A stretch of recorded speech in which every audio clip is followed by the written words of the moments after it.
এই তরুণদেরকে যেভাবে জুলাই বিপ্লবে ঐক্যবদ্ধভাবে রাজপথে নেমে খুনে হাসিনার পতন আন্দোলন করেছিল, ঠিক একইভাবে আসন্ন নির্বাচনে কেন্দ্র নিরাপত্তা দেওয়ার জন্য তাদেরকে অগ্রণী ভূমিকা পালন করতে হবে।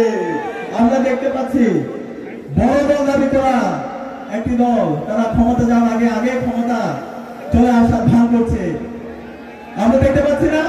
আমরা সাবধান করতে চাই, নতুন বাংলাদেশে নির্বাচন ইঞ্জিনিয়ারিং করে পেছন থেকে ক্ষমতা দখল করা চলবে না।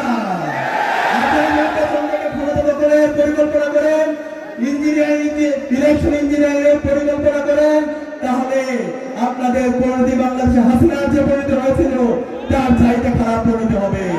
বাংলাদেশের তরুণদেরকে আমরা অনুরোধ করবো, চাঁপাইনবাবগঞ্জের তরুণদেরকে অনুরোধ করবো, আমাদেরকে সজাগ থাকতে হবে। সকাল থেকে সন্ধ্যা পর্যন্ত প্রতিটি কেন্দ্রকে নিরাপদ রাখতে হবে। আমাদের মা বোনরা যেন নিরাপত্তার সাথে ভোট দিতে পারে সেই পরিবেশ নিশ্চিত করতে হবে। আমি আজকে বিরোধী ঘোষণা করছি, চাঁপাইনবাবগঞ্জে 3টা আসন আছে, সেই 3টা আসন ইনসাফের পক্ষে প্রার্থীরা বিজয়ী হবে ইনশাআল্লাহ। গত 16 বছরে আমরা দেখতে পেয়েছি এই দিল্লির দালালেরা আমাদের শত শত ভাইদেরকে গলে গলে হত্যা করেছে। বাংলাদেশের তারুণ্যকে ধ্বংস করার জন্য মাদক কারবারি করে আমাদের যুব সমাজকে ধ্বংস করেছে। আমরা স্পষ্ট বলে দিতে চাই, আমাদের যারা প্রার্থী আছে নুরুল ইসলাম দুর্মুখের নেতৃত্বে ডক্টর কারামত আলী, ডক্টর মিজানুর রহমান সহ চাঁপাইনবাবগঞ্জে যে প্রার্থীরা আছে তারা আপনাদের ভূমিধস বিজয় পেয়ে নির্বাচিত হয়ে আসার পরে এই আধিপত্যবাদের দালালদের এই বাংলাদেশ আর ঠিকানা দিবে না। আমাদের সীমান্তে যত হত্যাকাণ্ড হয়েছে এই সকল হত্যাকাণ্ডের বিচারে স্বাধীন বাংলাদেশে হবে ইনশাআল্লাহ। আমাদের বাকি যে সময় আছে আমাদেরকে জুলাইয়ের শহীদে আকাঙ্ক্ষাকে ধারণ করতে হবে। আজকে বাংলাদেশে আমাদের যে 2000 ভাই বোন জীবন দিয়েছে সেই নতুন বাংলাদেশ নির্মাণ করার জন্য, ফ্যাসিবাদী কাঠামোকে ভেঙে দেওয়ার জন্য, কিন্তু আজকে একটি দল এই নতুন বাংলাদেশ নির্মাণ করে তারা বাধা তৈরি করছে। আজকে যে রাষ্ট্র সংস্কারের যে দাবিগুলো এসেছে, ঐক্যবদ্ধ কমিশনের যে সুপারিশ এসেছে সেই সুপারিশগুলোতে নোট অফ ডিসেন্ট দিচ্ছে।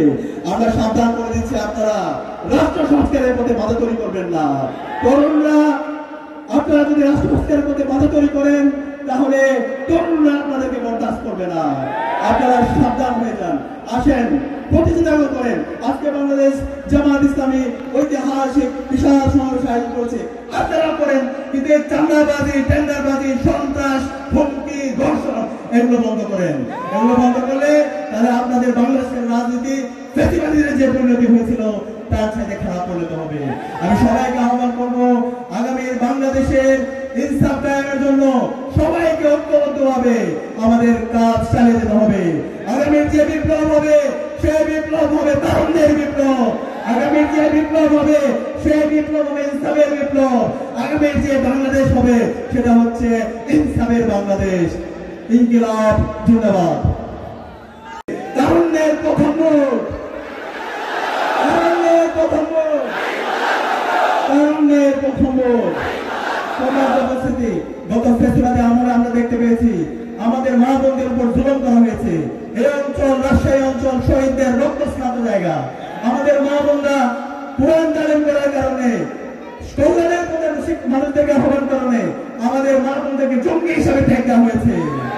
আমরা বলতে চাই, স্বাধীন বাংলাদেশে কেউ যদি আবার সে একই যায়, আমার মা বোনদেরকে কোরআন তালিমের প্রোগ্রামে কেউ যদি বাধা সৃষ্টি করে তাহলে আমরা ছাড় দিব না। কোরআনের গায়ে যে হাত দিবে, যে আমার মা বোনদের কোরআন তালিমে বাধা দিবে, কল্যাণের পথে ইনসাফের পক্ষে যে বাধা দিবে, আমরা যুবকরা বেঁচে থাকতে আমরা তা হতে দিব না।